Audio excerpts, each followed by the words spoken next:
Today we're going to continue the series where I show you how to add resistance to common yoga poses, and today's pose is child's pose. The reason we are adding resistance to these poses is to help us go deeper into the stretch more safely. So child's pose in most yoga classes is used as a resting pose, but I know from my experience as a teacher that it's not always comfortable for people, typically because they are either really tight in their chest and their shoulders, or they have issues with their knees, their hips, their lower body. Sometimes when I'm in child's pose, I lose circulation in my feet, and I think it's pretty common to be kind of uncomfortable in this resting pose.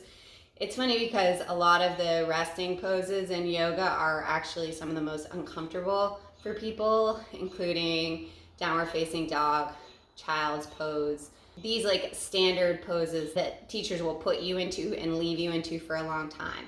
So today I want to give you some ways that you can modify your child's pose and show you how to add resistance so that you can open up more through your chest and really sink deeper into this resting pose.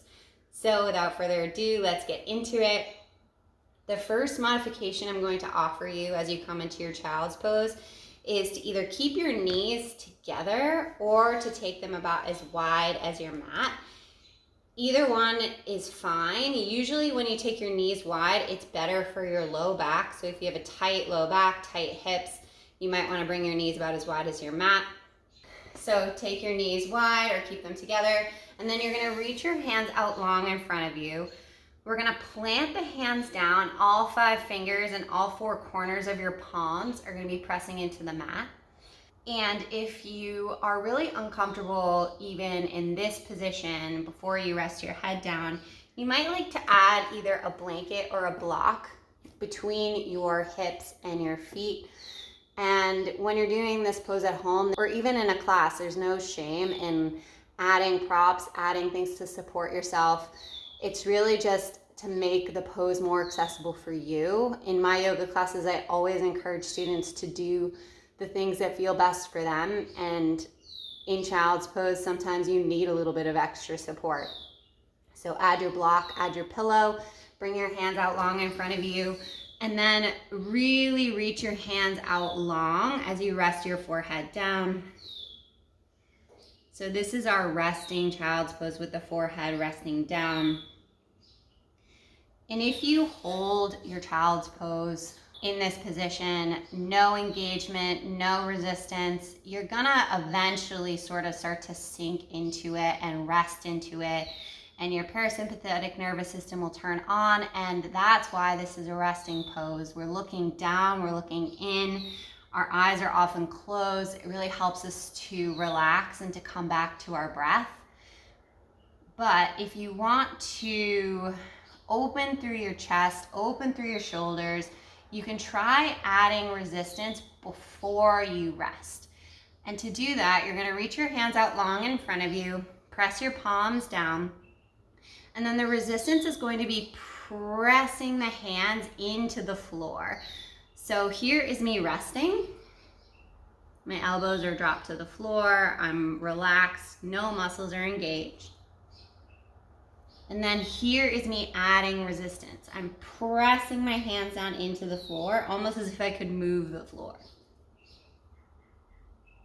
This is enough to add resistance to really start to engage the muscles in and around your upper back, your shoulders. I can even feel it all the way down a little bit into my forearms. But if you like, you can also add a little bit of movement. So what I'm gonna do is kind of like a cat-cow. So I'm gonna inhale, curl through my spine, look toward my belly button. Hands are pressing down into the floor. And then on the exhale, keep your hands pressing down as you relax your chest down and arch a little bit. I'm gonna do 5. So inhale, curl through the spine, look toward your belly button. Exhale, drop your chest, drop your belly. Let's do 3 more. Inhale, curl. Exhale, drop. 2 more. Keeping up the resistance the whole time. Last one. on this last one, release your forehead down, release the resistance, and rest the arms, rest the forehead. And take a few deep breaths.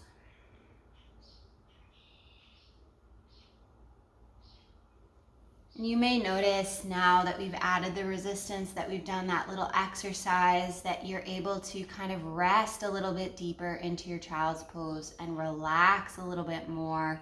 Maybe you feel a little bit looser in your shoulders, and that is the whole point of adding resistance, is just to give yourself a little bit more space, a little bit more engagement so that your muscles can release their holding pattern and really relax into this pose.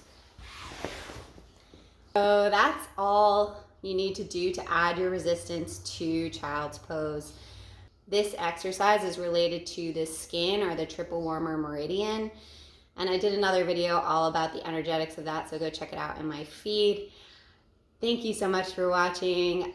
Make sure you're following along for more adding resistance to common yoga poses, fascia releases, all good somatic exercises. I'll see you here again soon.